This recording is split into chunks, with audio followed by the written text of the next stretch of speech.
Hi ಸ್ನೇಹಿತರೆ, welcome to our channel Mithun Raj ಅಡಿಗೆ ಮನೆ. ಇವತ್ತಿನ ವಿಡಿಯೋದಲ್ಲಿ ಸ್ಪೆಷಲ್ ಆಗಿ ನಾನು ತುಂಬಾನೇ ಸಾಫ್ಟ್ ಆಗಿರುವಂತ ರವಾ ಲಡ್ಡು ಮಾಡಿ ತೋರಿಸ್ತಾ ಇದ್ದೀನಿ. ಪಾಕ ಮಾಡದೆ ತುಂಬಾ ದಿನ ಇಟ್ಟರು ಕೂಡ ತುಂಬಾನೇ ಸಾಫ್ಟ್ ಆಗಿರುವಂತ ರವಾ ಲಡ್ಡುನ ಯಾವ ತರ ಮಾಡ್ಬೇಕಂತ ಹೇಳ್ಕೊಡ್ತೀನಿ. ಸಾಮಾನ್ಯವಾಗಿ ರವಾ ಲಡ್ಡು ಮಾಡ್ಬೇಕಾದ್ರೆ ಪಾಕ ಮಾಡ್ಕೊಂಡು ಮಾಡ್ತಿರ್ತೀವಿ. ಪಾಕ ಮಾಡ್ಕೊಂಡು ಮಾಡಿದಂತ ರವಾ ಲಡ್ಡು ಮಾಡಿದ 5-6 ಗಂಟೆಯಲ್ಲೇ ತುಂಬಾನೇ ಗಟ್ಟಿ ಆಗಿರುತ್ತೆ. ಆ ರೀತಿ ಗಟ್ಟಿ ಆಗ್ಬಾರ್ದು ಅಂದ್ರೆ ಒಮ್ಮೆ ಈ ವಿಧಾನದಲ್ಲಿ ರವಾ ಲಡ್ಡುನ ಟ್ರೈ ಮಾಡಿ ನೋಡಿ. ನೀವೇ ಹೇಳ್ತೀರಾ ಕಾಮೆಂಟ್ ಬಾಕ್ಸ್ ಅಲ್ಲಿ ತುಂಬಾನೇ ಸಾಫ್ಟ್ ಆಗಿ ಬಂದಿದೆ ಅಂತ.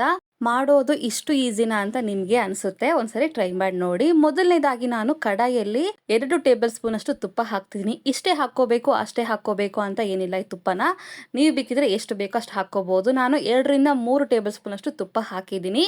ನಂತರ 1 ಟೇಬಲ್ ಸ್ಪೂನ್ ಅಷ್ಟು ಗೋಡಂಬಿ ಹಾಕ್ತಿದ್ದೀನಿ. ಸ್ವಲ್ಪ ದ್ರಾಕ್ಷಿ ಹಾಕ್ತಿದ್ದೀನಿ. ನಂತರ ಸಣ್ಣದಾಗಿ ಕಟ್ ಮಾಡ್ಕೊಂಡಿರುವಂತ ಬಾದಾಮಿ ಹಾಕ್ತಾ ಇದ್ದೀನಿ. ಇವನ್ನೇ ಹಾಕೋಬೇಕು ಅಂತೇನಿಲ್ಲ. ನಿಮ್ಮ ಹತ್ರ ಯಾವ ಡ್ರೈ ಫ್ರೂಟ್ಸ್ ಅವೈಲೇಬಲ್ ಇದೆ ಅದನ್ನ ಹಾಕೊಂಡು ಗ್ಯಾಸನ್ನ ಲೋ ಫ್ಲೇಮಲ್ಲಿ ಇಟ್ಕೊಂಡು ಸ್ವಲ್ಪ ಬಣ್ಣ ಬರೋವರೆಗೂ ನೀಟಾಗಿ ಫ್ರೈ ಮಾಡ್ಕೊಂಡು ಪ್ಲೇಟಲ್ಲಿ ಹಾಕೊಂಡು ಈ ರೀತಿ ರೆಡಿ ಮಾಡ್ಕೊಂಡು ಇಟ್ಕೊಂಡಿದ್ದೀನಿ. ನಂತರ ಅದೇ ತುಪ್ಪದಲ್ಲಿ 2 ಕಪ್ಪಿನ ಅಳತೆಯಲ್ಲಿ ಸಣ್ಣ ರವೆ ಅಂದ್ರೆ ಬಾಂಬೆ ರವೆ ಅಂತ ಕರೀತಾರಲ್ಲ, ಬಾಂಬೆ ರವೆ, ಚಿರೋಟಿ ರವೆ ಅಂತ ಕರೀತಾರೆ, ಅದನ್ನ ಹಾಕ್ತಾ ಇದ್ದೀನಿ. 2 ಕಪ್ ಹಾಕಿದ್ದೀನಿ. ಗ್ಯಾಸನ್ನ ಲೋ ಫ್ಲೇಮಲ್ಲಿ ಇಟ್ಕೊಂಡು ಚೆನ್ನಾಗಿ ಹುರ್ಕೋಬೇಕು. ಅಂಡ್ ನಿಮ್ಮೆಲ್ಲರ ಹತ್ರ ಒಂದು ರಿಕ್ವೆಸ್ಟ್, ನನ್ನ ಚಾನಲ್ನ ಮೊದಲನೇ ಬಾರಿ ನೋಡ್ತಾ ಇದ್ರೆ ಪ್ಲೀಸ್ ಎಲ್ಲರೂ ದಯವಿಟ್ಟು ಸಬ್ಸ್ಕ್ರೈಬ್ ಮಾಡ್ಕೊಳ್ಳಿ. ಪಕ್ಕದಲ್ಲಿರುವಂಥ ಬೆಲ್ ಬಟನ್ನ ಕ್ಲಿಕ್ ಮಾಡಿದ್ರೆ ನಾನು ಯಾವ ವಿಡಿಯೋಸ್ ಹಾಕಿದ್ರು ನೋಟಿಫಿಕೇಶನ್ ಬರುತ್ತೆ. ಈ ರೀತಿ ರವೆನ ಚೆನ್ನಾಗಿ ಹುರ್ಕೊಂಡಿದ್ಮೇಲೆ ಒಂದು ಅರ್ಧದಷ್ಟು ಹುರ್ಕೊಳ್ಳಿ. ರವೆನ ಒಂದು 50% ಹುರ್ಕೊಂಡಿದ್ಮೇಲೆ ಇದಕ್ಕೆ ನಾನು 1 ಕಪ್ ಅಷ್ಟು ಒಣ ಕೊಬ್ಬರಿ ತುರಿ ಹಾಕ್ತಿದ್ದೀನಿ. ಒಂದ್ ವೇಳೆ ನಿಮ್ಮ ಹತ್ರ ಒಣ ಕೊಬ್ಬರಿ ಇಲ್ಲ ಅಂದ್ರೆ ಹಸಿ ಕೊಬ್ಬರಿ ಹಾಕೊಳ್ಳಿ. 2ರಲ್ಲಿ ಯಾವ್ದಾದ್ರು ಹಾಕೋಬಹುದು. ಕೊಬ್ಬರಿ ತುರಿ ಹಾಕಿದ್ಮೇಲೆ ಗ್ಯಾಸನ್ನ ಲೋ ಫ್ಲೇಮಲ್ಲೇ ಇಟ್ಕೊಂಡು ಇನ್ನೊಂದು 50% ಫ್ರೈ ಮಾಡ್ಕೋಬೇಕು. ಸ್ವಲ್ಪ ಬಣ್ಣ ಚೇಂಜ್ ಆಗಬೇಕು ಅಲ್ಲಿವರೆಗೂ ಲೋ ಫ್ಲೇಮಲ್ಲೇ ಚೆನ್ನಾಗಿ ಹುರ್ಕೋಬೇಕು. ನೋಡಿದ್ರ ಬಣ್ಣ ಸ್ವಲ್ಪ ಚೇಂಜ್ ಆಗಿದೆ, ಕಂದು ಬಣ್ಣ ಬಂದಿದೆ. ಇಂಥ ಟೈಮಲ್ಲಿ ಗ್ಯಾಸನ್ನು ಆಫ್ ಮಾಡ್ಕೊಂಡ್ಬಿಡ್ತೀನಿ. ನೋಡೋದು ಎಷ್ಟು ಚೆನ್ನಾಗಿ ಬಂದಿದೆ. ಫುಲ್ ಅರೋಮಾ ಬರೋಕ್ಕೆ ಸ್ಟಾರ್ಟ್ ಆಗುತ್ತೆ. ಅಂಥ ಟೈಮಲ್ಲಿ ಗ್ಯಾಸ್ ಆಫ್ ಮಾಡಿಕೊಂಡು ತಣ್ಣಗಾಗಿ ಬಿಡಬೇಕು. ತಣ್ಣಗಾದ್ಮೇಲೆ ಮಾತ್ರ ಆಲ್ರೆಡಿ ರೆಡಿ ಮಾಡ್ಕೊಂಡಿರುವಂಥ ಡ್ರೈ ಫ್ರೂಟ್ಸ್ನ ಹಾಕಿದ್ದೀನಿ. ನಂತರ ಯಾವ ಕಪ್ಪಲ್ಲಿ ಬಾಂಬೆ ರವೆ ತೊಗೊಂಡಿರ್ತೀವಲ್ಲ ಅದೇ ಕಪ್ಪಿನ ಅಳತೆಯಲ್ಲಿ ಸಕ್ಕರೆ ಪುಡಿ ಹಾಕ್ತಿದ್ದೀನಿ. 2 ಕಪ್ ಅಷ್ಟು. ನೆನಪಿರ್ಲಿ, ಸಕ್ಕರೆ ಪುಡಿ ಮಾತ್ರ ಹಾಕ್ಕೋಬೇಕು, ಸಕ್ಕರೆ ಹಾಕ್ಕೋಬಾರ್ದು.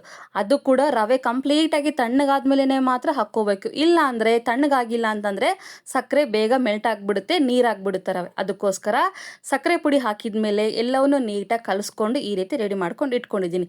ನಂತರ ಬಿಸಿ ಬಿಸಿ ಆಗಿರುವಂಥ ಹಾಲನ್ನು ಸ್ವಲ್ಪ ಸ್ವಲ್ಪನೇ ಹಾಕ್ಕೊಂಡು ಮಿಕ್ಸ್ ಮಾಡ್ಕೋಬೇಕು. ನನಗೆ ಇಲ್ಲಿ ಸರಿಸುಮಾರಾಗಿ ಒಂದು 3/4 ಕಪ್ ಅಷ್ಟು ಹಾಲಾಗಿದೆ. ನೀವು ಬೇಕಿದ್ರೆ ನಿಮ್ಮ ಅಡ್ಜಸ್ಟ್ಗೆ ತಕ್ಕಂತೆ ಹಾಲನ್ನು ಹಾಕ್ಕೊಳ್ಳಿ.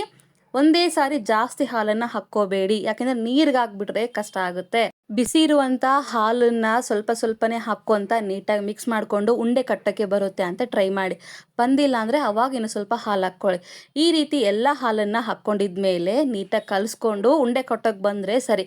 ಕಟ್ಟೋಕೆ ಬಂದಿಲ್ಲ ಅಂದ್ರೆ ಕಂಪ್ಲೀಟಾಗಿ ಆರಿದ್ಮೇಲೆ ಈ ರೀತಿ ನೀಟಾಗಿ ಮಿಕ್ಸ್ ಮಾಡಿಕೊಂಡು ಉಂಡೆ ಕಟ್ಟಕ್ಕೆ ಸ್ಟಾರ್ಟ್ ಮಾಡಿ.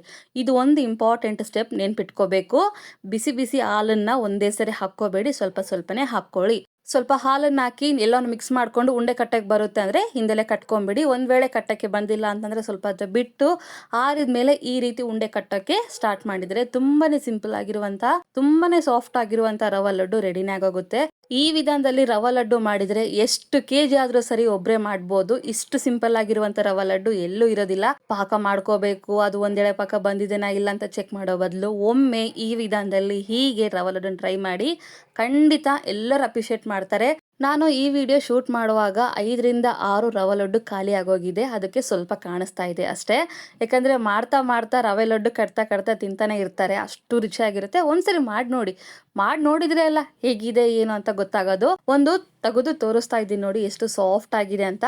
ಇವಾಗ ಮಾತ್ರ ಸಾಫ್ಟ್ ಆಗಿದೆ, ಆಮೇಲೆ ಗಟ್ಟಿ ಆಗಿದೆ ಅನ್ನೋ ಡೌಟೇ ಬೇಡ. ಒಂದು ವಾರ ಇಟ್ಟರು ಇದೇ ರೀತಿಯಾಗಿ ಇಷ್ಟೇ ಸಾಫ್ಟ್ ಆಗಿ ಇರುತ್ತೆ. ಒಂದ್ಸಲ ಟ್ರೈ ಮಾಡಿ. ಈ ರೆಸಿಪಿ, ಈ ವಿಡಿಯೋ ನಿಮಗೆ ಇಷ್ಟ ಆದರೆ ನನ್ನ ಚಾನಲ್ನ like, share, comment and subscribe ಮಾಡ್ಕೊಳ್ಳೋದನ್ನ ಮಾತ್ರ ಮರಿಬಿಡೋಕಿನ. ಮುಂದಿನ ವಿಡಿಯೋದಲ್ಲಿ ಮತ್ತೆ ಸಿಗ್ತೀನಿ. ಅಲ್ಲಿವರೆಗೂ ಟೇಕ್ ಕೇರ್, ಬಾಯ್.